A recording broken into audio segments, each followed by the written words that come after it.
এই দেশে থাকতে হলে আমাদের নিয়মেই থাকতে হবে। সব কটাকে আজ দেশ ছাড়া করব। আজ আর কোনো কথা হবে না, সোজা অ্যাকশন।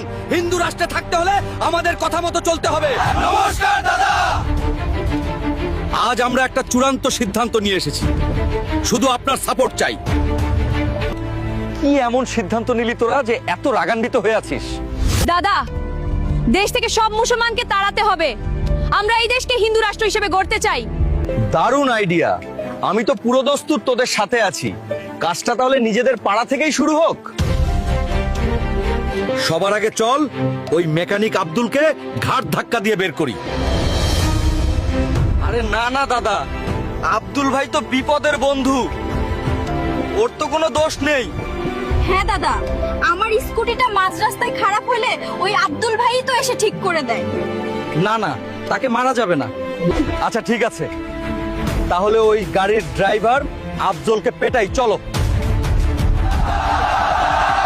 দাদা পাগল নাকি? সেদিন মাঝরাতে আমার মা স্ট্রোক করলে আফজল ভাই নিজের গাড়ি নিয়ে হাসপাতালে না ছুটলে মা তো মারাই যেত।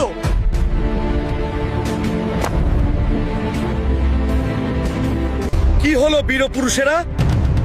দু চারটে নাম বলতেই অস্ত্র নেমে গেল সবার। যাদের তাড়াতে এসেছিস, তোদের নিজের জীবনের সাথেই তো তারা আষ্টে পৃষ্ঠে জড়িয়ে আছে। সুখে দুঃখে তো এরাই কাজে আসে। আব্দুল কালাম সাহেবের নাম শুনেছিস?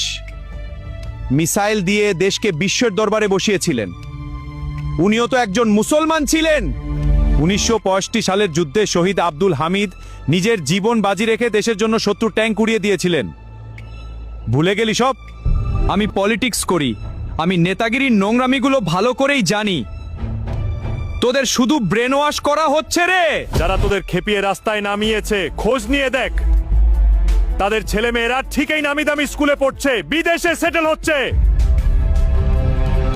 আর তোরা এখানে নিজেদের ভাইদের সাথে মারামারি করে জীবন নষ্ট করছিস।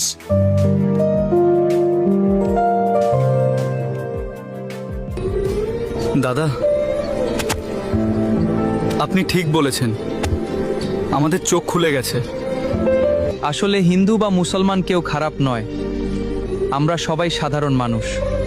যে মানুষগুলো নিজের স্বার্থের জন্য আমাদের মধ্যে এই ভেদাভেদ তৈরি করে, সেই নোংরা মানুষগুলোই আসল খারাপ, মানুষরূপী পশু। দিন শেষে আমরা সবাই মানুষ, এটাই আমাদের সবচেয়ে বড় পরিচয়। ধর্ম, জাতি, বর্ণ বা মতের ভেদাভেদ সৃষ্টি করে শুধু দূরত্ব, কিন্তু ভালোবাসা আর মানবতা গড়ে তোলে একতার সেতুবন্ধন। কেন আমরা ঘৃণা আর বিভাজনের দেয়াল তুলব, যখন একসাথে মিলেমিশে শান্তি, সম্মান আর সহমর্মিতার পৃথিবী